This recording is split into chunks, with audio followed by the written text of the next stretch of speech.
নবী সাল্লাল্লাহু আলাইহি ওয়াসাল্লাম বলেছেন, রাতের বেলা তোমরা বাচ্চাদেরকে সন্ধ্যাবেলা ছেড়ে দিও না।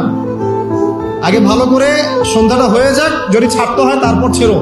তারপর রাতের রাত যখন গভীর হবে তখন তোমরা এলো পাথালি ঘোরাফেরা করো না, রাস্তাঘাটে বনে জঙ্গলে ঘোরাফেরা করো না। কারণ এই সময় এমন কিছু মাখলুককে আল্লাহ পাক ছেড়ে দেন যাদেরকে তোমরা দেখো না।